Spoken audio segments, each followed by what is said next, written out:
બહારના દેશોમાં આ પ્રોડક્ટ કેવા દેખાય છે? દુનિયાનો એક એવો દેશ જ્યાં એક પણ મચ્છર નથી. કેવી રીતે આ યંત્રને આપણે રિયલ અને ફેક આઈફોન શોધી શકીએ? અને જો આપણે પેટ્રોલે ફ્રીજમાં રાખી દઈએ તો શું થશે? વિડીયો ખૂબ મજેદાર થવાની છે, લાઈક કરી દો. નંબર 10. દુનિયાનો એક પણ વ્યક્તિ આજ સુધી મચ્છરથી નથી બચી શક્યો અને દુનિયાના દરેક દેશમાં મચ્છર એક ખતરો છે. પરંતુ તમને જાણીને નવાઈ લાગશે કે આઇસલેન્ડ નામના દેશમાં એક પણ મચ્છર નથી, જ્યાંનું તાપમાન 55 ડિગ્રી છે, જેથી ત્યાં કોઈ મચ્છર જીવિત નથી રહી શકતું. નંબર 9. સ્વીડન એક એવો દેશ છે જ્યાં બાળકોને મારવાની મનાઈ છે. શિક્ષકો અને માતા પિતા પણ બાળકો ઉપર હાથ ના ઉપાડી શકે, પરંતુ બાળકોને ખીજાવવું જરૂરી છે, નહીંતર તેનો સ્વભાવ બગડી શકે. તમારું શું કહેવું છે? નંબર 8. અમેરિકાની જેટલી પણ ફેમિલી કૂતરાને પાળે છે અને એની પાછળ ખર્ચો કરે છે, એ બધાને ભેગા કરવામાં આવે તો તે જર્મનીના આર્મીના ખર્ચા જેટલું થાય છે. તો તમે અંદાજો લગાવી શકો કે અહીંના લોકો એના પેટથી કેટલો પ્રેમ કરે છે. નંબર 7. શું તમને ખબર છે એક વાદળ કેટલું ઝડપી હોય છે? તમને લાગતું હશે કે વાદળ તો ખૂબ સ્લો હોય છે, પરંતુ એવું નથી, તે ખૂબ ઝડપી હોય છે.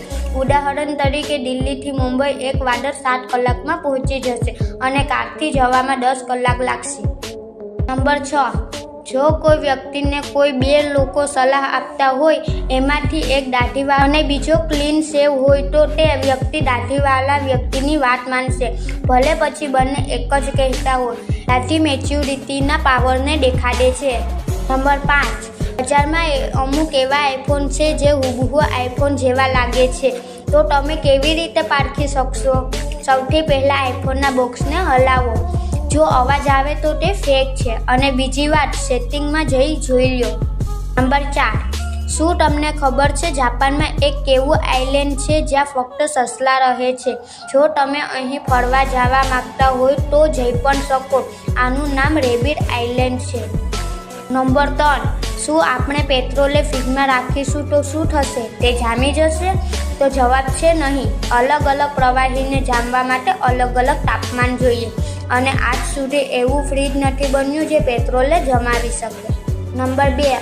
અમુક પ્રોડક્ટ એવી હોય છે જે આપણે ઇન્ડિયન અને વિદેશી લોકો યુઝ કરીએ છીએ. એમાંથી અમુક પ્રોડક્ટ મેડ ઇન ઇન્ડિયા પણ હોય છે, તેમ છતાં તે ઇન્ડિયન વર્ઝનથી ખૂબ અલગ હોય છે.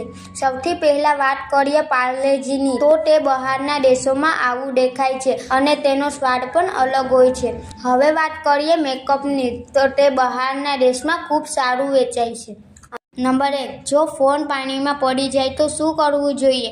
સૌથી પહેલાં પાણીમાંથી ફોન બહાર કાઢી તેને સ્વિચ ઓફ કરવો જોઈએ, જેથી એમાં શોર્ટ સર્કિટ ના થાય. પછી એમાંથી સિમ કાર્ડ અને બેટરી નીકળે એમ હોય તો કાઢી લેવી જોઈએ, અને પછી હેર ડ્રાયરથી ડ્રાય કરવો જોઈએ.